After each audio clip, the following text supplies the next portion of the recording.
ગુજરાત અને હું છું કિશન તિવારી। આપણે સમાચારોની શરૂઆત કરીએ તો સુરક્ષા અને ગુપ્તચર એજન્સીઓએ પહેલગામ હુમલાના શંકાસ્પદ આતંકવાદીઓનો સ્કેચ જાહેર કર્યા છે। તેમના નામ આસિફ ફૌજી, સુલેમાન શાહ અને અબુ તલહા હોવાનું કહેવાય છે। ગુપ્તચર સૂત્રોએ જણાવ્યું હતું કે આ હુમલાનો માસ્ટરમાઇન્ડ લશ્કરે તૈયબાનો ડેપ્યુટી ચીફ સૈફુલ્લાહ ખાલિદ છે, જે લશ્કરે તૈયબાની વિંગ ધ રેસિડેન્સ ફ્રન્ટ એટલે કે TRFએ હુમલાની જવાબદારી સ્વીકારી છે। આ દરમિયાન પાકિસ્તાનના સંરક્ષણ પ્રધાન ખ્વાજા આસિફે કહ્યું કે આ હુમલામાં અમારો કોઈ હાથ નથી। મંગળવારે બપોરે પહેલગામમાં થયેલા આતંકવાદી હુમલામાં 27 લોકો માર્યા ગયા હતા અને 20થી વધુ લોકોને ઘાયલ થયા। ત્યારે આ હુમલો એવા સમય થયો જ્યારે બેસરન ખીણમાં મોટી સંખ્યામાં પ્રવાસીઓ હાજર હતા। મૃતકોમાં યુપી, ગુજરાત, મહારાષ્ટ્ર, કર્ણાટક, તમિલનાડુ અને ઓડિશાના પ્રવાસીઓનો સમાવેશ થાય છે।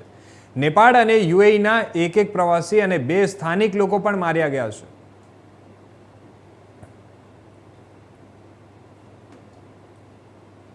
તો બીજી બાજુ વાત કરીએ તો પહેલગામમાં આતંકી હુમલામાં 25થી વધુ લોકોના મોત બાદ કાશ્મીર બંધનું